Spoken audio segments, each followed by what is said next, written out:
this is a man who, during that time, people really used to fear HIV.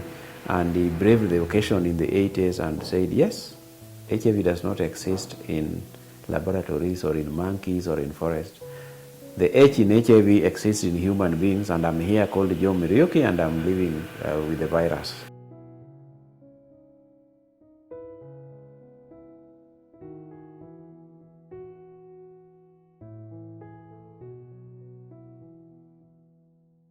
Joe, together with others, founded NEFAC. So we have our foundation laid by Joe Muriuki in the 90s.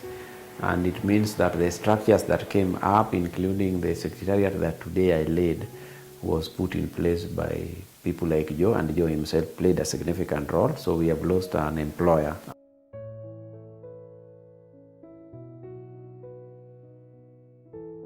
I knew Joe in 1990 when I was first diagnosed with HIV. And I think by just seeing that Joe was moving on, it also gave me hope that I had a few more days. And I would always visit his office to find out how he's doing. And, you know, he was always smiling. Then you're wondering, this person who is HIV positive, and, you know, what we are seeing in the billboards is people who are emaciated. And for you now, you believe the next day you wake up, you will be like that, or you will be dead.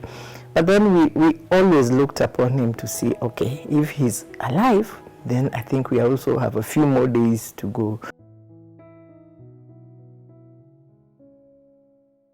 In the 80s, when Joe went to talk about his HIV status, people didn't even believe him. And nobody was going to, if you are in your right mind, you would not say, I have HIV, because it was highly stigmatized. Even the papers were saying, dreaded disease, death sentence, and so on and so forth.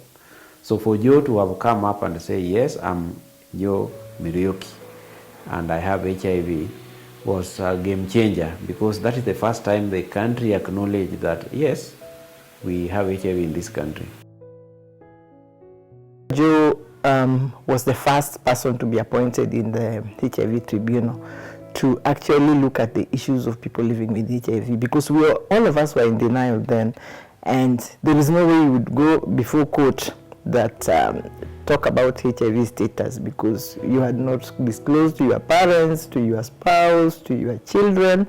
But Joe had those guts to be there and to guide us along, and a few people were able to benefit from that.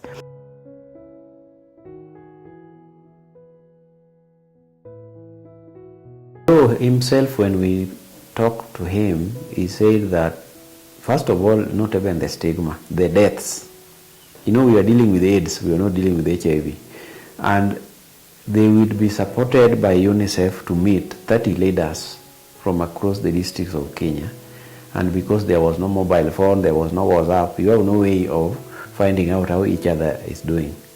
And 1 month later, when they are meeting, the first meeting they had 30 people. The next month, when now they were meeting, they were only 4. And they were only 4, and they thought that people now didn't want to come. But they realized that actually all of the people who were supposed to meet were dead. I also remember way back, early 90s, I think in 1991, Joe organized a meeting for us people living with HIV. We didn't know what we were going to discuss, but we were going to meet as people living with HIV, both women and men. And we all feared each other, because you didn't know who would see you. If you met somebody you knew, who else would know that? He was not able to get a hotel, and they were working closely with the wife, Jane. So Jane was looking for a hotel where these people living with HIV could meet.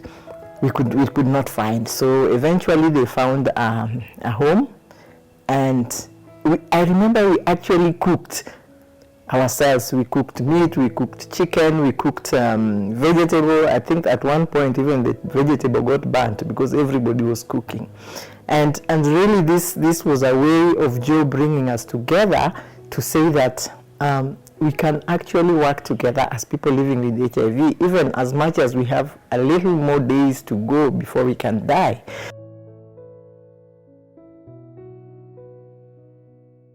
Joe did not like taking medication.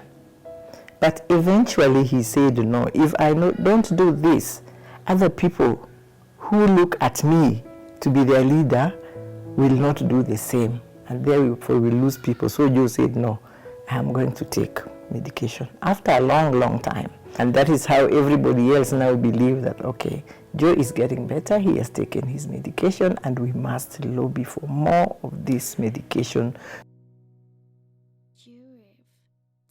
Joe really believed that there is something that we can do.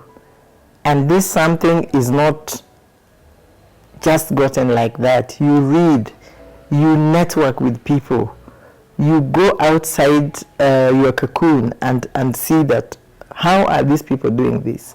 And that is why he traveled far.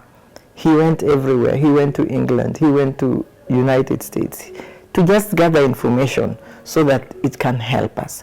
It is always not easy dealing with a disease or dealing with a condition, especially which is stigmatized. So resilience comes in, patience comes in, acceptance comes in. So the most significant point we find in Joe is acceptance, acknowledging that this is a foreign virus that has come into my body and I'm going to manage it. And then the resilience of knowing, being optimistic. Being optimistic means that today may be bad, but there will be a better tomorrow. So that is what we want to encourage young people, that you can live your life to the fullest, even with HIV, knowing that tomorrow is going to be better. The stars spell out your name, and it seems to me you lived your life like a candle in the wind, never fading with the sunset when the rain set in. And your footsteps will always fall here along England's greenest hills. Your candles burned out long before your legend ever will.